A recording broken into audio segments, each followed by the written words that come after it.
Physics class 12 NCERT exercise electric charges and electric field के problems को एक एक करके समझेंगे।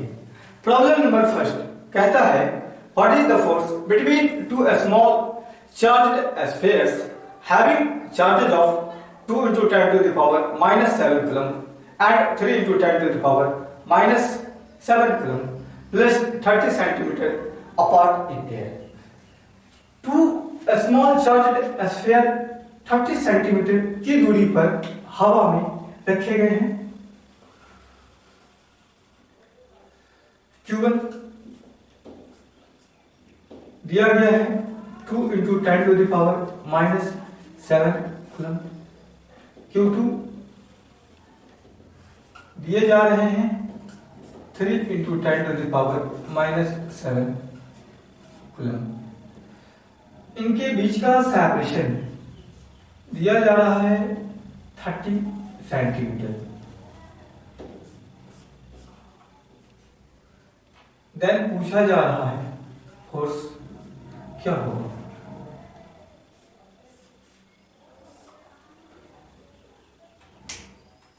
आपने ऐसा पढ़ा है कूलम्ब्स लॉ के according F equals 1/4 pi epsilon naught Q1 Q2 upon R square, where epsilon not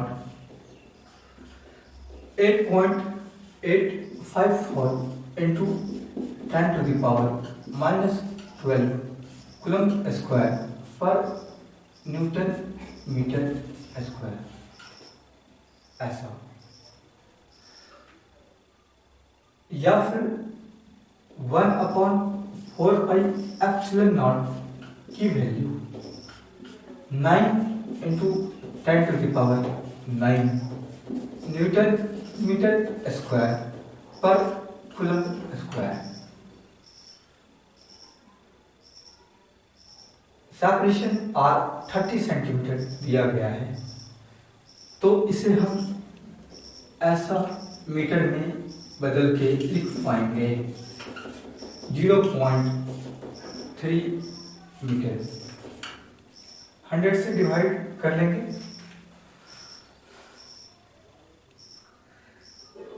force निकल के आ जाएगा। Force F equals 9 into 10 to the power 9 into Q1 की जगह 2 into 10 to the power minus 7 into Q2 की जगह 3 into 10 to the power minus 7 upon 0.3 metre का whole square. इसे use करा है, सॉल्व करा जाए तो 9 into 2 into 3 into 10 to the power minus 40 into 10 to the power 9 ऐसा अपॉन ये 0.3 into 0.3 हो जाएंगे। इसे हम इस प्रकार भी लिख पाएंगे 9 into 2 into 3 into 10 to the power, यहाँ -5 हो जाएंगे अपॉन ये 3 3 जा 9 into 10 to the power -2, 10 to the power -2 ऊपर जाएगा, तो फाइनली आप इसे कैंसिल आउट करके लिख पाएंगे 6 into 10 to the power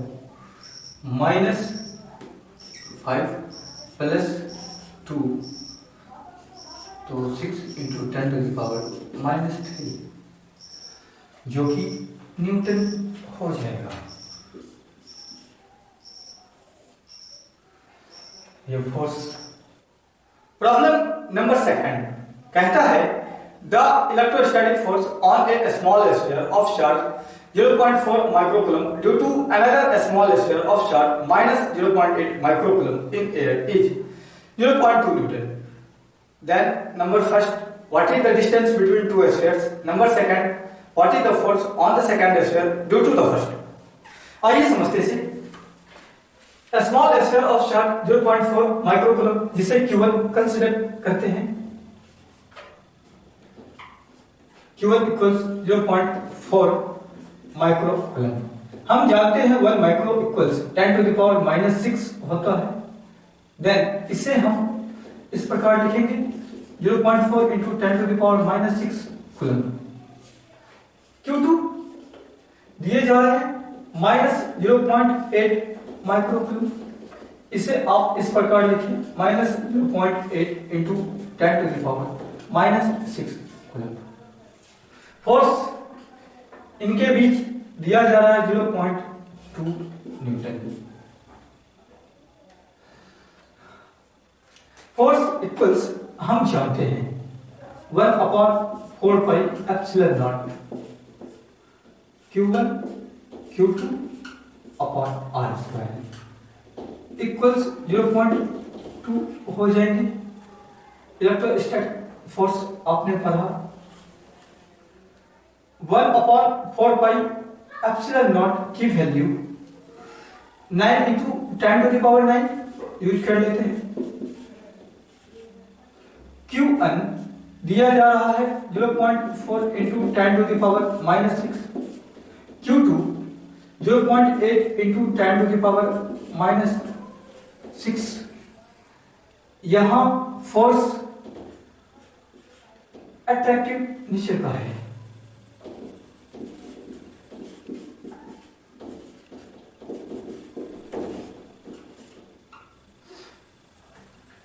Q1 positive है, Q2 नेगेटिव है। इस कारण unlike charges attract each other.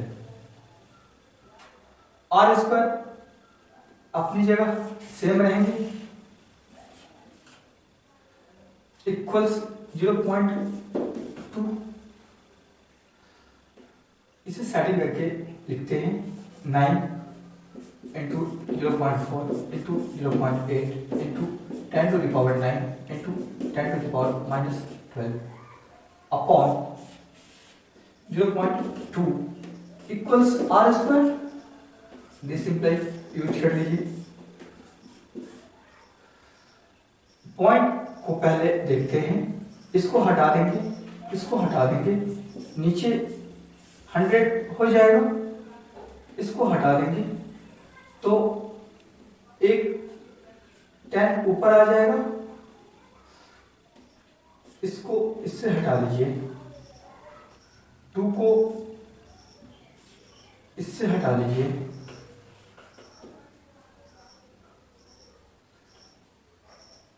बचे 9 8 2 इंटू 10 टू द पावर एक 10 नीचे है, ऊपर जाएगा तो माइनस 13 और प्लस 9 माइनस 4 हो जाएगा इक्वल्स R स्क्वायर। स्क्वायर हटा दें तो लेफ्ट हैंड साइड में रूट आ जाएगा। 3 इसका 4 हो जाएंगे इन दोनों का। इसका 10 टू द पावर माइनस 2 हो जाएगा और ये राइट हैंड साइड में R बचेंगे। तो ये हो जाएंगे 12/100 इक्वल्स R और R इक्वल्स आप इसे लिख पाएंगे 12 सेंटीमीटर। ये ऐसा यूनिट आ जाएगा 0.12 मीटर में। तो 0.12 मीटर को लिखा जा सकता है 12 सेंटीमीटर। 0.12 इंटू 100 सेंटीमीटर इसको इससे हटा लीजिए 12 सेंटीमीटर। तो ध्यान रखिएगा यहाँ मीटर में है और यहाँ सेंटीमीटर में। प्रॉब्लम नंबर 3 कहता है check that the ratio ke square upon GMEMP is dimensionless. Look up a table of physical constants and determine the value of this ratio. What does this ratio signify? यहाँ ratio जो दिया जा रहा है वह K E square upon G M E और into M, ऐसा। अगर एक चार्ज Q1 है दूसरा चार्ज Q2 है, इनके बीच का सेपरेशन R है, तो इलेक्ट्रोस्टैटिक फोर्स हमने क्या पढ़ा? 1/4 pi epsilon naught Q1 Q2 upon R square, where epsilon not equals permittivity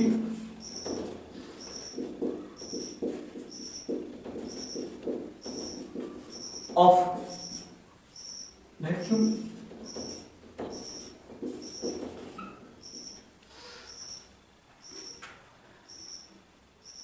अच्छा, इन दोनों चार्जेस के बीच यदि हम ग्रेविटेशनल फोर्स इनके मास के कारण कंसीडर करें तो कितना मिलेगा? F gravitation, G mass of Q1 into mass of Q2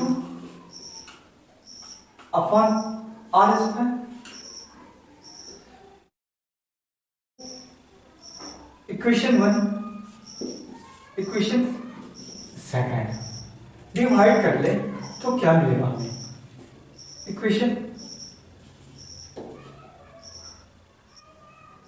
equation second upon first, F E upon F gravitation equals 1/4 pi epsilon naught Q1 Q2 upon R square और whole upon G M1 M2 अपॉन R square.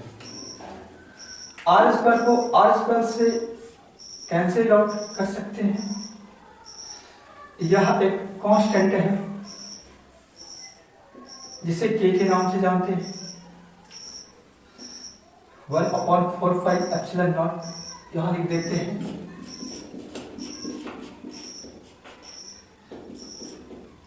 Constant K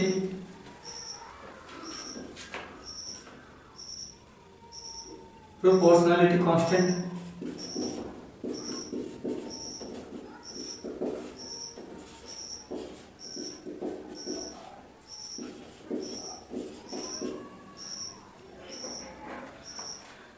G gravitational constant है, इसे हम इस प्रकार लिखें कि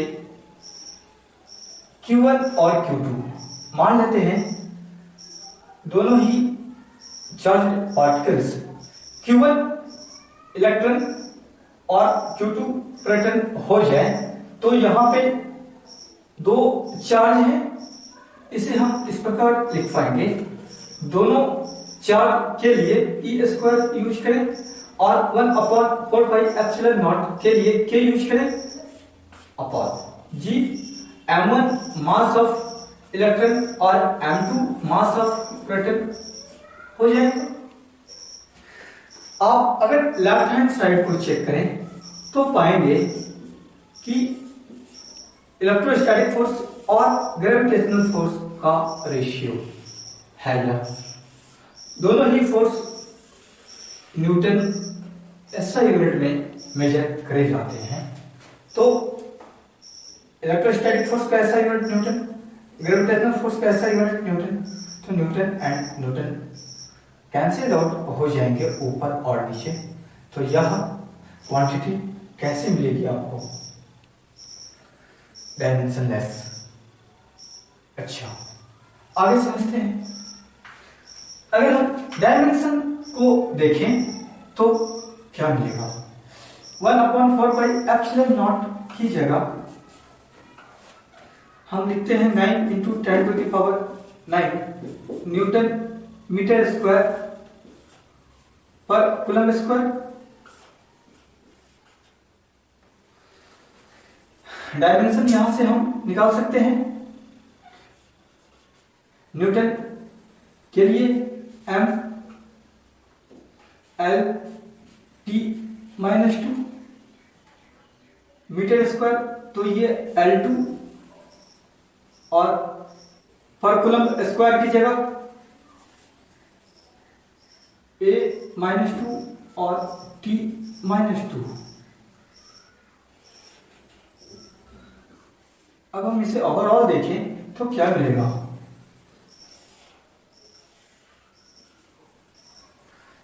ml3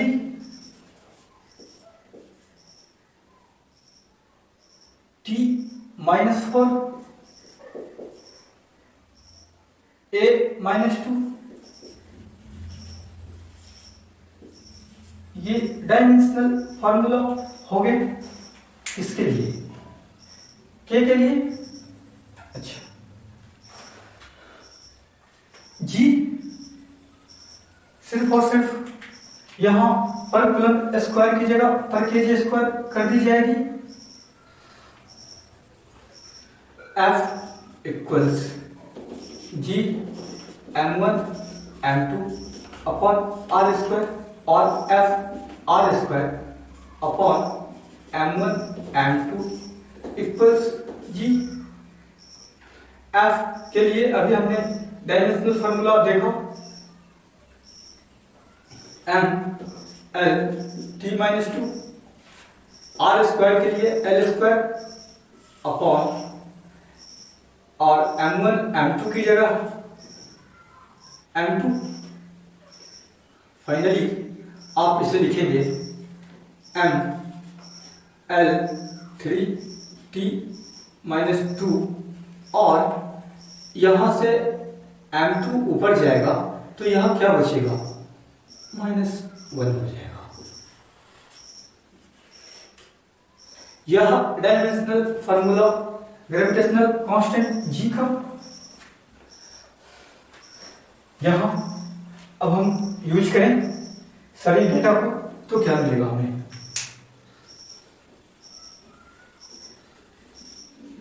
के की जगह यूज करते हैं m L3 T -4 A -2। E square है तो E स्क्वायर की जगह A स्क्वायर और T स्क्वायर। E चार्ज है। G का डायमेंशनल फार्मूला अभी हमने देखा, m -1 L3 T -2। यहां Me और Mp के लिए m2 हो जाएंगे।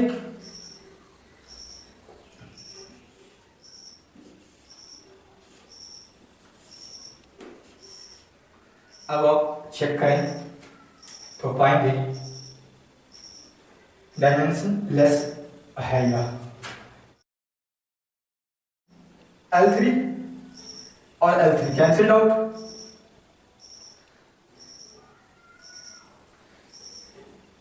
A square and A square.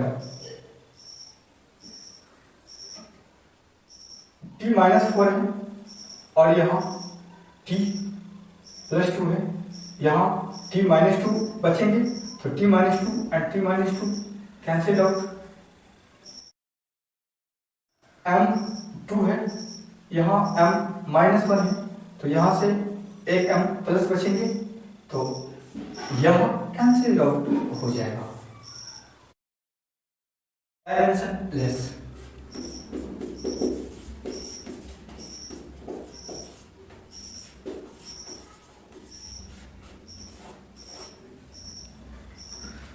और यह भी पूछा जा रहा है यह रेशियो क्या सिग्निफाई करता है। अगर आप इन सब का न्यूमेरिकल वैल्यू यहां सब्स्टिट्यूट करें और सॉल्व करें तो इलेक्ट्रोस्टैटिक फोर्स और ग्रेविटेशनल फोर्स का रेशियो आ जाएगा और यह रेशियो आपको दिखेगा 2.27 into 10 to the power 39 approx